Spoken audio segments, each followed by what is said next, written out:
chapter 233မှာတော့ Hiyori ကသူ့ရဲ့အရင်ကနာကျင်စရာအကြောင်းတွေကိုပြန်လည်တွေးနေခဲ့မိပါတယ်။အဲ့ဒီနေ့ကလေးက Hiyori ရဲ့မိဘတွေကသူ့ကိုမဟုတ်ပဲသူ့ရဲ့ပါရမီကိုပဲဆိုတာအဲ့ဒီနေ့ကကွဲကွဲပြားပြားသိခဲ့ရပါတယ်။ဘောလုံးကန်နေရတဲ့အကြောင်းပြချက်ကလည်းလုံးဝကိုပြောင်းလဲသွားခဲ့ပြီးသူကိုယ်တိုင်ပျော်ဖို့အတွက်မဟုတ်ပဲသူ့မိဘတွေပျော်ဖို့အတွက်မိသားစုတကွဲတပြားမဖြစ်ဖို့အတွက်တာဆော့ခဲ့ရတာဖြစ်ပါတယ်။စိတ်ကုန်စရာအကြောင်းပြချက်တွေနဲ့ပဲဘောလုံးကစားခဲ့ရပြီးအဲ့လိုလုပ်တာမှားနေတယ်ဆိုရင်တော့မှဒီလိုမျိုးလေးလံတဲ့ဖိအားတွေကနေလွတ်မြောက်ဖို့အတွက်သူလှုပ်ချင်တဲ့အရာဘာမှမရှိတဲ့အတွက်ကြောင့် Hiyori ရဲ့ဘဝကခံစားချက်မဲစွာနဲ့ပဲတရက်ပြီးတရက်ကုန်ဆုံးလာခဲ့ပါတယ်။အိုဆာကာလူငယ်ဘောလုံးအသင်းဟာခါရာဆူပြောခဲ့တဲ့သူ့ကိုစိတ်ဝင်စားစေမဲ့သူလှုပ်ချင်တဲ့အရာကိုရှာဖွေလို့ပြောခဲ့ပေမဲ့ Hiyori ကအဲ့ဒီအရာကိုမရှာဖွေနိုင်ဖြစ်နေခဲ့ပါတယ်။သူ့မိဘတွေရဲ့သူ့ဘော်ထားရှိတဲ့မျှော်လင့်ချက်တွေက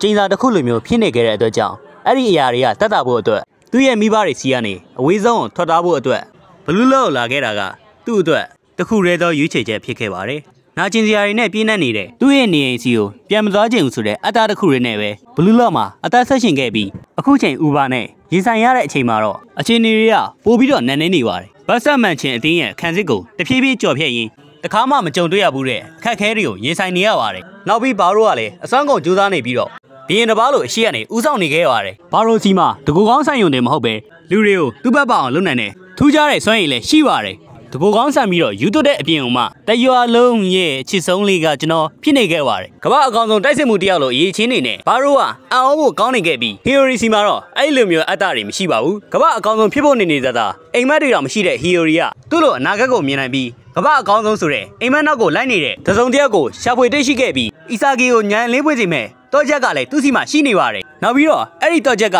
Hiyori တယောက်တည်းစီမှာပဲရှိတာမဟုတ်ပါဘူး။ဘလူးလောက်တာမလာခဲ့ရင်အီဆာဂီနဲ့တာမတွေ့ခဲ့ဘူးဆိုရင်ဘောလုံးကန်ဖို့အတွက်အကြောင်းပြချက်ရှိတော့မှာမဟုတ်ပဲအီဆာဂီနဲ့စုံစည်းခဲ့ရတဲ့အခွင့်အရေးရပဲတိုက်ခိုက်ဖို့အတွက်အကြောင်းရင်းဖြစ်လာခဲ့ပါတယ်။အီဆာဂီမှာကမ္ဘာအကောင်ဆုံးတိုက်စစ်မှုဖြစ်ဖို့အတွက်လိုအပ်တဲ့အချက်တွေရှိပြီးအဲ့ဒီအခွင့်အရေးကိုအခုစီမင်းပေါ်မှာလက်လွတ်လိုက်ရမယ်ဆိုရင်အီဆာဂီရဲ့ပါရမီကလည်းလုံးဝတိမ်မြုပ်ပြောက်ကွယ်သွားမှာမလို့အီဆာဂီကိုညံအလေးပွင့်အောင်လုပ်ပေးမယ်အနာဂတ်မျိုးမှာတသက်လုံးနေခြင်းပြီးအီဆာဂီကိုဘရင်တစ်ပါးဖြစ်လာအောင်လုပ်ပေးစေခြင်းနေပါတယ်။တစ်ဖက်ဥပါအသင်းဘက်ကလည်းဂိုးပေါင်နောက်ကိုတဖြည်းဖြည်းရောက်ရှိလာခဲ့ပြီးအီဆာဂီနဲ့ခိုင်ဆာတို့ကတားဖို့အတွက်လာခဲ့တယ်ဆိုပေမဲ့လိုရန်ဆိုကမျက်ကွက်ရမှာရှိနေတဲ့ဘာရိုးစီကိုပေးလိုက်တဲ့အတွက်ကြောင့်ပင်နယ်တီအေရီးယာမှာရှိနေခဲ့တဲ့ဘာရိုးကကန်သွင်းခွင့်ရပါတော့မယ်။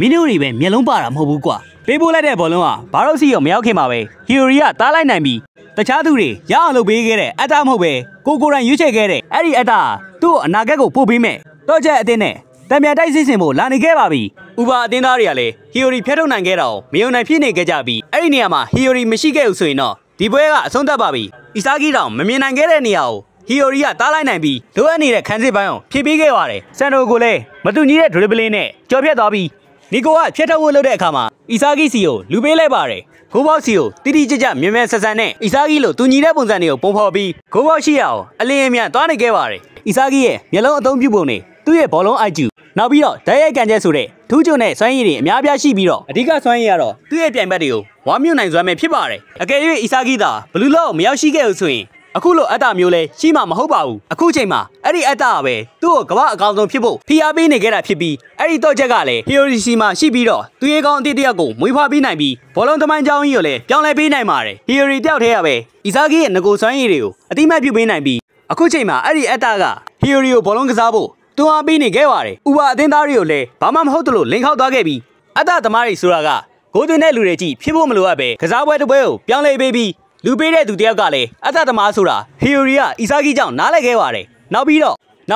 ့မေတာဗေရှင်ကိုအသုံးပြုပြီးအီဆာဂီလိုချင်နေတဲ့ညာခြေထောက်စီကိုလင်းလင်းမြန်မြန်တီးတီးကြကြနဲ့ပို့ပေးလိုက်ပါတယ်။ကောင်းတယ်ကွက်တီပဲ Hiyori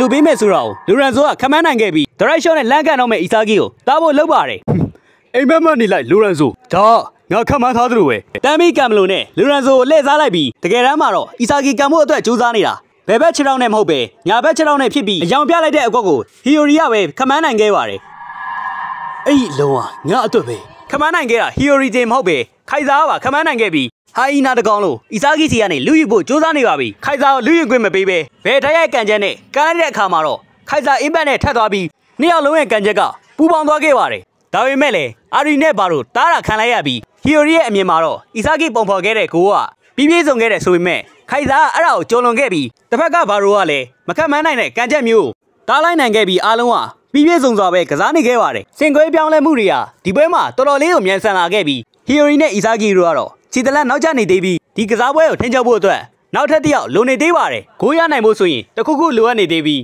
ပြန်ကန်ထွက်လာတဲ့ဘောလုံးကပတိန်အမေရိကနဲ့အာရီယူကအဲ့ဒီဘောလုံးကိုရယူဖို့ပြေးသွားနေခဲ့ပါတယ်ခေါင်းရှင်တိုက်ကြတဲ့အခါမှာရက်ဖို့ရှိတဲ့အာရီယူကပဲလေထဲမှာအသာစီးရခဲ့ပြီးတော့ပြန်ကန်ထွက်လာတဲ့ဘောလုံးကအိုက်ကူနဲ့ခိုင်စာစီကိုဥတီသွားနေပါတယ်ဘောလုံးကိုရဖို့အတွက်နှစ်ယောက်သားအသေးအံကြိုးစားနေတဲ့အချိန်မှာအီဆာဂီကကြားထဲကနေဖြတ်လူသွားခဲ့ပြီးဟီယိုရီကိုနောက်တစ်ခေါက်လူထပ်ပေးဖို့တောင်းဆိုနေခဲ့ပါတယ်ဟီယိုရီအပေါ်မှာအီဆာဂီကမျောလင်းချက်တွေမပြတ်သေးပဲဟီယိုရီကလည်းနောက်တစ်ခါတိုက်စစ်ဆင်ဖို့အတွက်လိုအပ်နေတဲ့အစင်းစင်းကိုကြော်လွန်မဲ့ပုံစံတစ်ခုကိုဖန်တီးပြီးအီဆာဂီရဲ့အနာဂတ်အတွက်မျောလင်းချက်ကိုဖန်တီးပြီးတော့မဲ့အချိန်မှာပဲသူ့ကိုချီနှောင်ခဲ့တဲ့တန်ကြိုးတွေဖြစ်တဲ့ကမ္ဘာအကောင်ဆုံးဖြစ်ဖို့သူမိဘတွေရဲ့မျောလင်းချက်တွေကတဖန်ပြန်လည်ပြီးတော့ပေါ်လာခဲ့ပါတယ်အဲ့ဒီမျောလင်းချက်ဆိုတဲ့အရာတွေကိုမုန်းတဲ့အတွက်ကြောင့်ဘလူးလောက်လာခဲ့တယ်ဆိုပေမဲ့အခုချိန်မှာအီဆာဂီရဲ့မျောလင်းချက်တွေနဲ့အသက်ရှင်ဖို့ကြိုးစားနေတဲ့သူ့ကိုယ်သူနားမလည်နိုင်ဖြစ်နေခဲ့ပြီးအီဆာဂီရဲ့မျောလင်းချက်တွေကိုလည်းမမုန်းတဲ့အတွက်ကြောင့်မှန်ကန်တဲ့အရာကိုမရွေးချယ်နိုင်ဖြစ်နေခဲ့ပါတယ်အဲ့ဒီအချိန်မှာပဲဆရာဦးမှုခေါ်ရဲ့အရေးမဲကြီးကတိုက်စစ်မှုတရားအနေနဲ့ကန်သွင်းခိုင်းလိုက်ပါတယ်အဲ့ဒီအချိန်မှာဟီယိုရီကဘလူးလော့ရဲ့အဓိကအချက်ကိုပြန်လည်သဘောပေါက်သွားခဲ့ပြီးပျောက်ဆုံးနေခဲ့တဲ့အပိုင်းအစဆိုတာ